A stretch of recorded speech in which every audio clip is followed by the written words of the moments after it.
Boss, may pag-asa pa ba na makabalik sila sa kalingap kung sakali na magpakumbaba? Official na ba talaga na wala yung dalawa? Magandang tanong po yan, Kuya Direk Novelsa.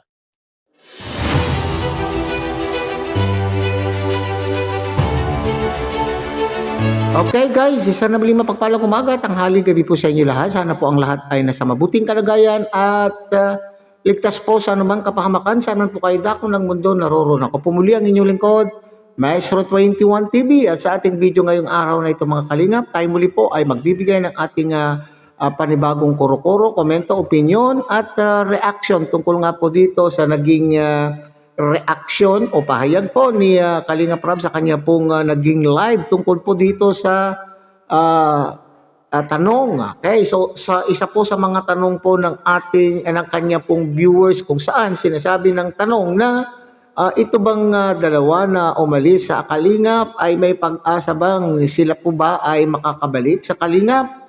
Okay, so yan po yung ating pinakapaksa ngayong araw na ito mga Kalingap. Pero bago po yan, tayo muna po ay magbibigay po guys, sama at founder po ng Kalingap, Kuya Bas Santos Matubang.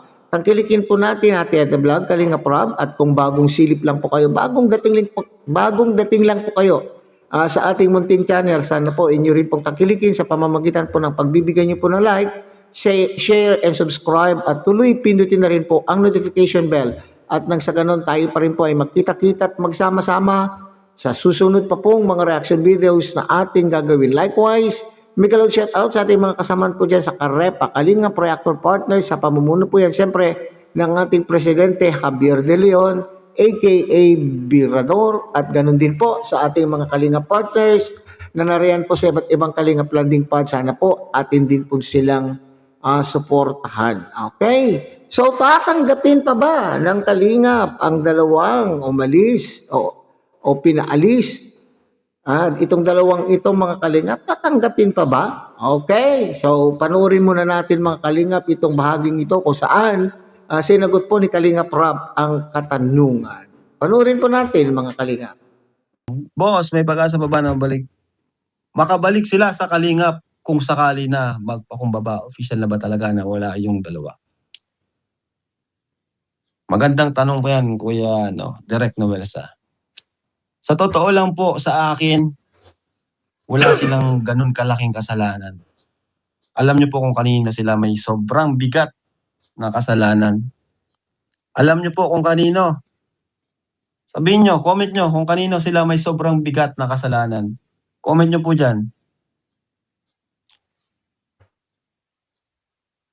Yan. Tama. Kay Edu. Grabe yung ginawa nila kay Edu. Okay, so sa tono po ng pananalita po ni Kalingap Rob, mga Kalingap, kung sa tanong po na makakabalik pa ba ang mga ito sa Kalingap at sila daw po ba ay umalis? So ayon po sa pagsasalita po dito ni Kalingap Rob, mga Kalingap, ay talagang napaalis na o wala na talaga itong dalawang ito mga Kalingap. Doon po sa reading between the lines sa sinasabi po ni Kalingap Rob ay talagang naalis na po itong dalawang ito. So kung si Kalingap Rob ang tatanungin ay hindi naman daw po siya, hindi mahirap na sila po ay pabalikin sapagkat ay wala pong naman pong mabigat na kasalanan itong dalawang ito sa kanya. Ang mabigat lamang po na may kung saan lang po sila nagkasala ay ang mabigat po na pinagkasalanan po nila ay itong si Kalingap Edu. Alam niyo naman po itong si Kalingap Rob, madaling magpatawad. Ganon din po si Kuya Bal, mga Kalingap, di ba? Na naririnig po natin sa kanila pong live na kung maaari ay ayaw po nilang magtanggal, ayaw po nilang magpaalis ng Kalingap partner. Kaya nga po siguro sinasabi po ni Kalingap Rob dito na kung sa kanya lamang po ay walang mabigat na kasalanan po itong dalawa. Okay. Isipin nyo dati, ganyan po yan kay Eds. Nadikit. Ganyan po yan kay Eds. Panahon pa ni Reyna, ni Erica, gamit na gamit si Edu. Puro thumbnail pagmumukha ni Eds. Hinahayaan namin. Si Edu hinahayaan niya. Sobrang bait ni Eds. Sige, vlog mo ako. Alam ko natatandaan niyo po 'yan, 'no? Kaya grabe, ako mismo naiinis ako, eh. Paano O, niyo ginawa yun kay naiinis din daw po mga kalingap, itong si Kalingap. Si Kalingap Rap. Hindi natin masisisi si Kalingap Rap, siyempre natural, ha? Naging kasamahan po niya. Bukod po sa naging kasamahan po niya diyan sa kanya pong sa kanya pong team ay kumbaga ay maganda po yung kanila pong bandingan, ha? At bukod pa doon, kaya siya naiinis, ha? Hindi natin maiiwasan na siya po ay mainis sapagkat itong si Kalingap Edo ay pinsan niya po mismo, ha? Pinsan niya po mismo, okay? So sinasabi po niya diyan na talagang nagamit po dito itong nung una ay ginamit o kumbaga ay naging malapit lamang po o hindi napitan lamang po nila. Ano ba yan? Nabubulol ako mga kumbaga ay sinasabi po dito ni Kalingap Rap na ang kaya po ay nilapitan lamang po o dumikit lamang po. Yan ang tama. Dumikit lamang po kay Kalingap Edu at upang sa ganun ay magamit. Okay. So natatandaan po ba ninyo, no, sinasabi niya rito na noong panahon ay talaga naman pong nakatamnil, mamaya't maya nakatamnil ang pagmumukha po ni Kalingap Edo sa kanila pong mga content. Ha? So dito, kaya ang feeling po ni Kalingap Rab ay nagamit po itong si Kalingap Edo, pero hindi yun pinansin, pinagbigyan po lamang po nila. Okay, so mag-ingat po tayo mga Kalingap sa ating mga nagiging kabarkada, nagiging kaibigan na mayroon pala dumidikit sa atin.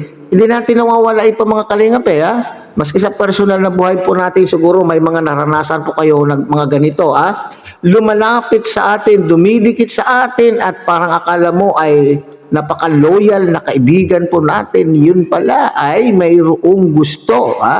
Mayroong intensyon na iba, may personal na hangarin. Ganyan din po siguro ang nangyari po sa dalawa. Kaya hindi mawari, hindi lubos maisip po ni Kalingap Rap kung bakit nagkakaganito itong dalawa. Okay? minsan, Eds, sobrang bait pa nga ni Edo. Nananahimik pa siya, sobrang bait pa niya sa inyo.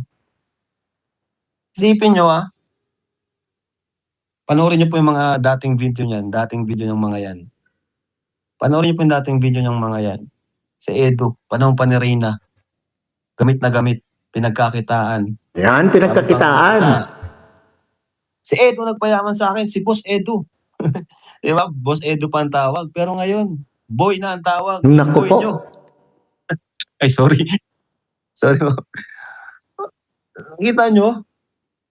Yung boy nyo na ang tawag kay Eds. Pambihira naman. Anong klaseng pagkatao yung ganyan? Yan sinabi po ni Kalingap Rap. Anong klaseng pagkatao? Okay. So para bagang questionable na po yung karakter, yung pagkatao po nitong dalawang ito. Sa kanya po mga Kalingap. So hindi natin maiwasan na magagalit po o mayroong iniindang galit o may itinatagong galit sa puso po ni Kalingap Rap sapagkat unang-una hindi niya inakala na ganito po ang mangyayari sapagkat very close naman daw po sila at ang ginawan po naman po nila ng hindi maganda ay itong pinsan mismo ni Kalingap Rap. Kasi kung may kasalanan man si Eds, hindi kayo yung may karapatang magsiwalat yan sa public. Yan, totoo po yan. Hindi natin po winawala yung posibilidad na talagang may ginawang hindi maganda itong si Kalingap Edo. Hindi natin sinasabi na wala namang ginawa o ano man. Kung halimbawa man po, ito'y nasabi ko na rin po sa iba pong, sa una pong naging content ko po mga Kalingap. Kung totoong may ginawa, bakit sila ba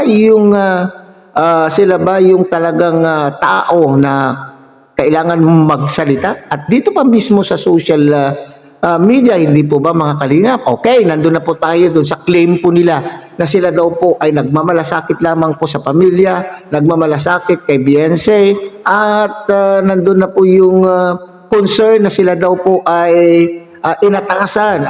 inatasan daw po sila ng pamilya na magsalita dahil sapagkat itong pamilyang ito ay wala daw pong kakayanan magsalita at wala po silang mga channel. Okay. So, pakinggan nga natin nga susunod na sasabihin po ni Kalinga Prab, mga Kalingap.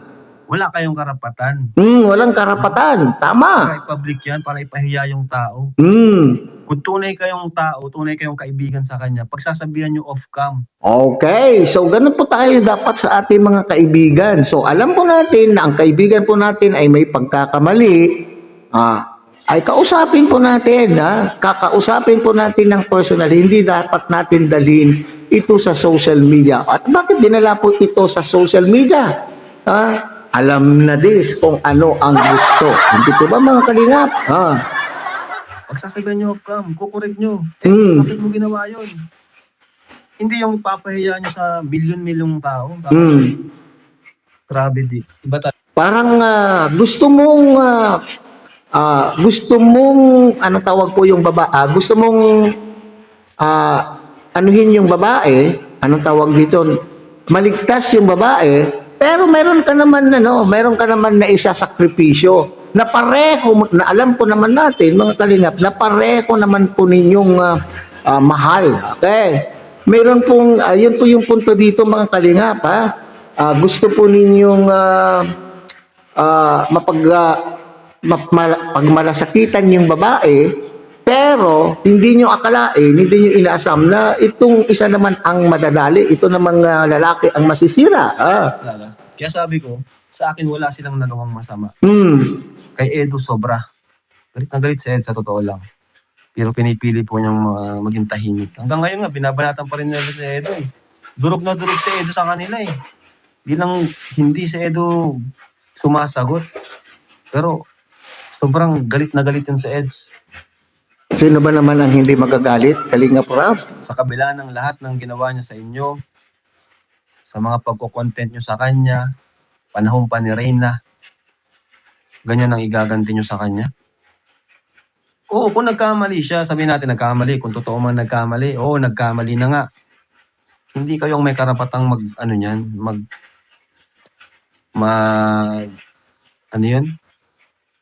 Ano yung explanation ko kanina about dun sa pagbalik. Pero di na siguro yun babalik kasi syempre nakakahiya na yun eh. Yan, hindi na. Siguro, sa palagay po ni Kalinga Prab ay hindi na babalik. Napakakapal naman po ng pagmumukha, mga Kalingap. After all, napakakapal na po ang pagmumukha ng isang tao na pagkatapos na may ginawa kang hindi maganda, sa inaakala pa ng marami na sila po ay dapat magmalasakit, babalik ka pa. Hindi po ba? So, ito yung naisip ko tuloy, mga Kalingap na dapat ay bago tayo may gawin na iba, bago tayo may gawin, ay dapat ay pinag-iisipan po natin. Okay? So itong mga kaibigan po natin sa bagay, parang naisip ko tuloy na parang walang forever. Kasi doon sa sinabi po ni Kalinga Prab, mga Kalingap, na close, dikit na dikit daw po, pero bakit naging ganito? Walang forever yata, mga Kalingap. Maski sabihin po natin sa relasyon na magkakaibigan, sa relasyong magjowa ay talaga yatang walang forever. Pero depende po yan, mga Kalingap.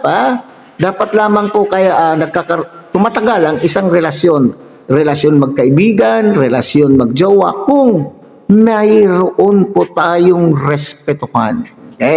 At may marawak po tayong pag-iisip upang unawain ang ating mga kaibigan. Yun ang pinaka-importante para sa akin ay irespeto yung iyong kaibigan at lawakan po ang pag-uunawa doon sa mga sa ating pong mga karelasyon, kaibigan man o ating mga jowa. So sa palagay po ni Kalinga Prab, mga Kalingap, ay hindi na daw po babalik. So makapal na po ang pagmumukha po nila.